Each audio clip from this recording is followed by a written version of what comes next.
We all know Keir Starmer has completely lost the plot, but now we're seeing a major divide within Europe as leaders push back hard against his latest outrageous proposal. His idea of sending British troops into Ukraine as part of a so-called peacekeeping mission has been met with strong opposition, and some of the biggest players in Europe aren't holding back in their response.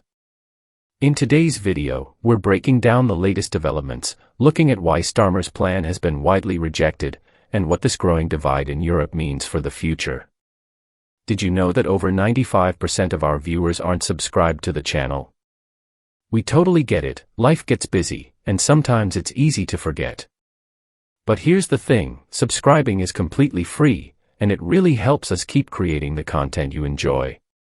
So, why not hit that subscribe button and join our community? It only takes a second, but it makes a world of difference to us. Thank you for your support. In a high-stakes meeting behind closed doors in Paris, European leaders gathered to discuss the future security of Ukraine.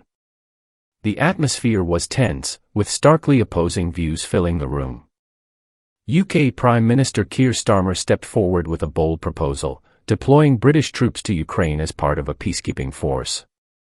His vision was clear: Britain must take a leading role in post-war security, even if it means putting its soldiers in harm's way to enforce a potential ceasefire. However, this idea was not met with the enthusiasm Starmer had hoped for. Instead, it faced immediate and strong resistance, particularly from German Chancellor Olaf Scholz. Speaking with evident frustration, Scholz dismissed the proposal as completely premature and highly inappropriate. His irritation was palpable, as he questioned why discussions about deploying troops were taking place when peace negotiations had not even begun. A deep divide in Europe. Scholz's reaction was not just a personal stance, it exposed a significant rift within Europe regarding how to handle Ukraine's security.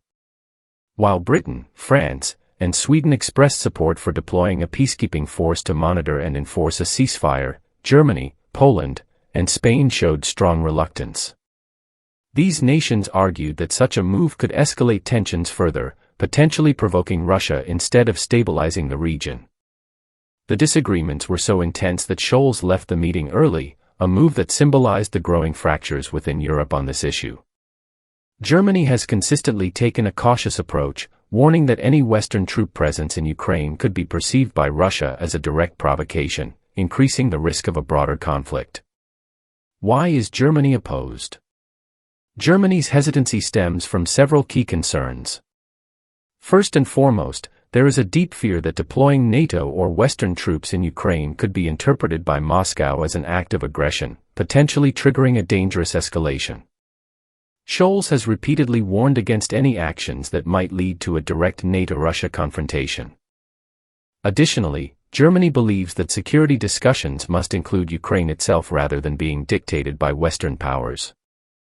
Scholz emphasized that imposing a peacekeeping force before peace talks have even begun could be counterproductive, complicating diplomatic efforts rather than facilitating them. On the other hand, Starmer and his allies argue that Europe cannot afford to be passive. They believe that taking proactive steps to secure Ukraine's future is necessary, even if it means moving forward without full European consensus. What happens next? The big question now is whether Starmer will reconsider his stance in light of Germany's strong opposition or if he will continue pushing for a more active British role in Ukraine's security. The issue is far from settled, and in the coming weeks, it is likely to remain a contentious topic in European diplomatic and military circles. The lack of unity within Europe on how to approach Ukraine's security reflects a broader challenge, balancing strategic caution with decisive action. As the war continues to unfold, European leaders will have to navigate these divisions carefully to avoid unintended consequences. The UK's immigration crisis, promises versus reality. While the debate over Ukraine rages on, the UK government is also grappling with another pressing issue: immigration. During his election campaign, Keir Starmer's Labour Party promised to end the use of hotels for housing asylum seekers within a year.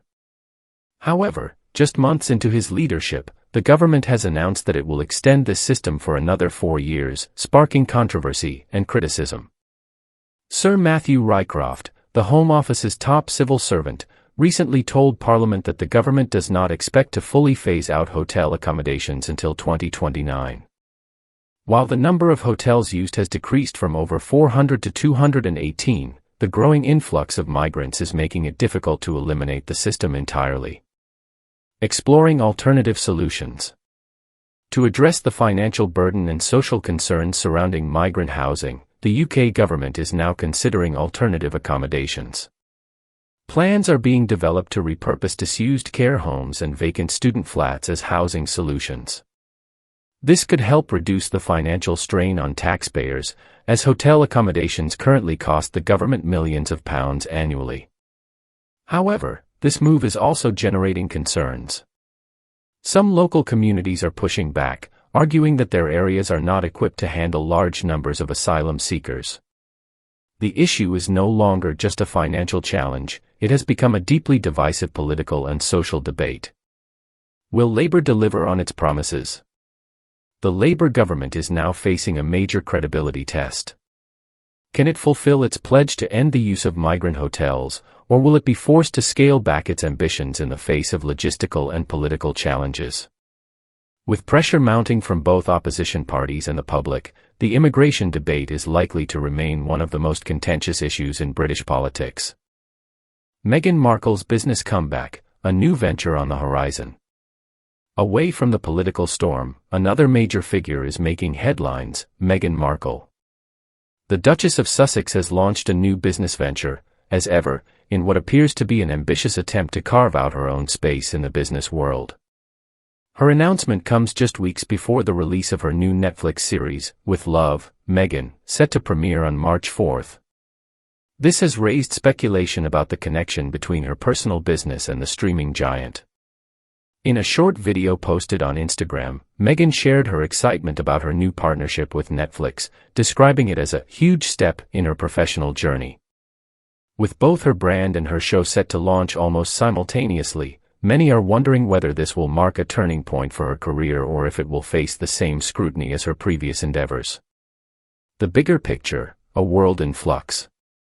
From the growing divisions within Europe over Ukraine to the UK's struggle to manage immigration policies, and Meghan Markle's attempt to redefine her career, the world is witnessing a series of complex and evolving stories. So what do you think? Should Britain push ahead with Starmer's peacekeeping plan even without Germany's support? Can Labour successfully reform the UK's asylum system? And will Meghan Markle's latest business move succeed where others have struggled?